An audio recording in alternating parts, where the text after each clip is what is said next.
Pas Norvegjisë dhe Shqipërisë dhe Belgjika i thotë armëve kimike siriane, ministri belg i mbrojtjes Pieter de Krem tha se nuk ishte dakord që një pjesë e arsenalit të armëve kimike të Sirisë të shkatrohen në Belgjik. Belgjika së bashku me Francën dhe Shqipërinë u kontaktuan nga Shtetet e Bashkuara si vende të mundshme për shkatrimin e arsenalit kimik të Sirisë, i cili përmban më shumë se 1.000 ton gazel mues. Unë jam gati për të bërë një përpjekje për të kontribuar, por unë nuk mund të pranoj që këtë barë të rrezik ta fusë në shtëpi, tha ministri belg i mbrojtjes. Sipas tij, Belgjika është gati të ndihmojë në këtë proces dhe nëse ai bëhet brenda kufive të Sirisë, që për ministrin belg, shkatrimi i armëve kimike mund të bëhet në tokën siriane. Transportimi i këtyre armëve është në vetvete një mision i vështirë, theksoi ai.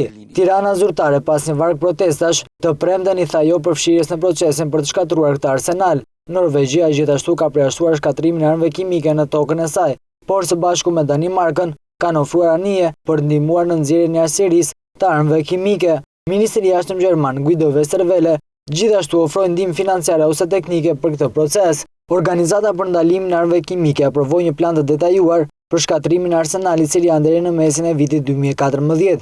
Vendi ku mund të shkatrohen këto armë ende nuk është bërë i njohur. Një mision e Organizatës së Kombeve të Bashkuara dhe UNACU ndodhet në Siri që prej muajit tetor, duke mbikëqyrur respektimin dhe magazinimin e armëve kimike të deklaruara nga Bashar al-Assad. Pavarësisht se cili do të jetë vendi pritës, në bazë të planit të miratuar, armët kimike duhet të largohen nga Siria përpara 5 shkurtit 2014, ndërsa shkatrimi i tyre i plot duhet të ndodhë jo më vonë se korriku i vitit të ardhshëm.